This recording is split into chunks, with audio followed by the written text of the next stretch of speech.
इकबाल के पिता बीमार थे, इसलिए इकबाल को ही काम करके घर चलाना पड़ता था। एक दिन अचानक उसकी अब्बू की तबीयत कुछ ज्यादा खराब हो गई और उसकी अब्बू का देहांत हो गया। इकबाल की मदद करने वाला कोई नहीं था, इसलिए इकबाल खुद अपने अब्बू को कब्रिस्तान ले गया। वो अकेला सब कुछ कर रहा था। कब्र खोदते खोदते कब दोपहर से शाम और शाम से रात हो गई, उसे कुछ पता ही नहीं चला। जब वो अपने अब्बू को दफना के कब्रिस्तान की गेट की तरफ बढ़ रहा था, तब काफी रात हो चुकी थी। हवा भी तेज चलने लगा था। अचानक इकबाल को किसी ने पीछे से आवाज दिया, इकू। जब उसने पीछे मुड़कर देखा तो कोई नजर नहीं आया। सिर्फ इकबाल के अब्बू उसे इकू कह के बुलाते थे, इसलिए इकबाल ने सोचा शायद उसके अब्बू उसे पुकार रहे हैं। पर जब इकबाल ने जोर जोर से अब्बू अब्बू कहकर पुकारा, फिर भी कोई जवाब नहीं आया, तब वो डर गया और जल्दी जल्दी गेट की ओर बढ़ने लगा। लेकिन जैसे ही इकबाल गेट के नजदीक पहुंचा, अचानक गेट बंद हो गई। वो एकदम से घबरा गया। कब्रिस्तान की दीवारें और गेट इतनी ऊंची थी कि वो उसे किसी भी तरह पार नहीं कर सकता था। कब्रिस्तान की एक और गेट थी जो कि पीछे की तरफ थी, लेकिन उस गेट तक जाने के लिए इकबाल को वापस कब्रिस्तान के बीच से होकर जाना पड़ता। किसी तरह हिम्मत जुटाकर उसने दूसरे गेट तक जाने का फैसला किया। वो सुनसान कब्रिस्तान के बीच से जा ही रहा था कि अचानक उसे दूर एक आदमी खड़ा हुआ दिखाई दिया। वो उस आदमी के पास गया और पूछा, कौन हो तुम? उस आदमी ने कोई जवाब नहीं दिया। इकबाल फिर से उसे पूछने ही वाला था कि उस आदमी का सिर अचानक से पीछे घूम गया। उसका दोनों आंखें लाल था और इकबाल को गुस्से से देख रहा था। ये देखकर इकबाल जोर से चिल्लाया और भागने लगा। भागते भागते वो एक पेड़ के पास जाकर रुका और किसी तरह वह 0204 22:33 मिलेश कहानी है इकबाल की। एक 16 साल का बच्चा जो अपने अब्बू के साथ एक छोटे से गांव में रहता था। इकबाल के पिता बीमार थे, इसलिए इकबाल को ही काम करके घर चलाना पड़ता था।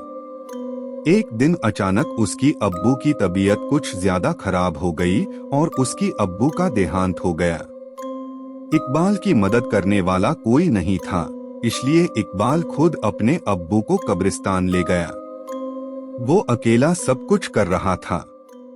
कब्र खोदते खोदते कब दोपहर से शाम और शाम से रात हो गई, उसे कुछ पता ही नहीं चला। जब वो अपने अब्बू को दफना के कब्रिस्तान की गेट की तरफ बढ़ रहा था, तब काफी रात हो चुकी थी। हवा भी तेज चलने लगा था। अचानक इकबाल को किसी ने पीछे से आवाज दिया, इकू। जब उसने पीछे मुड़कर देखा तो कोई नजर नहीं आया। सिर्फ इकबाल के अब्बू उसे इकू कह के बुलाते थे, इसलिए इकबाल ने सोचा शायद उसके अब्बू उसे पुकार रहे हैं। पर जब इकबाल ने जोर जोर से अब्बू अब्बू कहकर पुकारा, फिर भी कोई जवाब नहीं आया, तब वो डर गया और जल्दी जल्दी गेट की ओर बढ़ने लगा।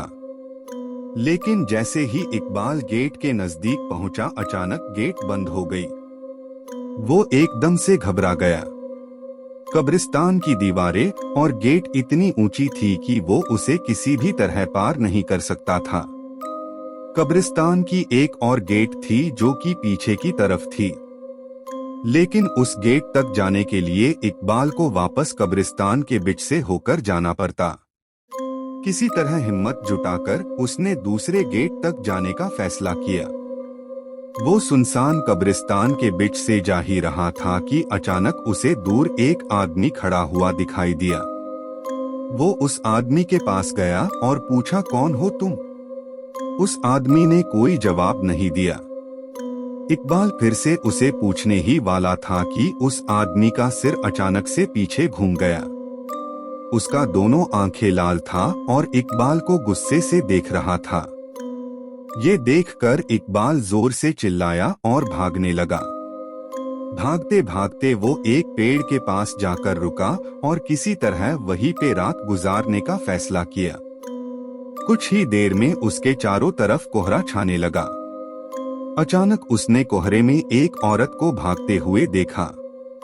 उस औरत के पीछे पीछे एक बच्चा भी भाग रहा था और उस बच्चे के पीछे एक और औरत भाग रही थी। लेकिन वो औरत भागते भागते अचानक रुक गई और इकबाल की तरफ आने लगी। जैसे ही कोहरा हटा उस औरत की चेहरा इकबाल को साफ साफ दिखने लगी। उस औरत को देखकर इकबाल की रोंगटे खड़े हो गए, मानो जैसे कि वो औरत सालों से उस कब्रिस्तान में दफन हो।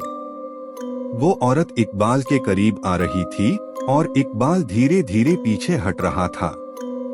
अचानक इकबाल का पैर फिसला और वो एक कब्र में जा गिरा। कब्र इतना गहरा था कि वो वहां से निकल भी नहीं पा रहा था। उसे लगा कि कोई उसे जमीन के अंदर खींच रही है। जब वो पीछे मुड़ा तो देखा कि वही औरत उसे खींच रही है। उसका आधा शरीर जमीन के अंदर जा चुका था कि अचानक उसे लगा कोई उसका हाथ पकड़ के ऊपर खींच रहा। वो जैसे ही ऊपर आया सीधा कब्रिस्तान के बाहर भागते हुए चला गया। उसे समझ आ गया था कि उसे ऊपर खींचने वाला उसके अब्बू ही था। इसीलिए कहते हैं, जो आपसे सच्चा प्यार करता है वो आपको मरने के बाद भी मदद करता है। हमें आशा है कि आपको हमारी कब्रिस्तान की भूतिया कहानियां पसंद आई होगी।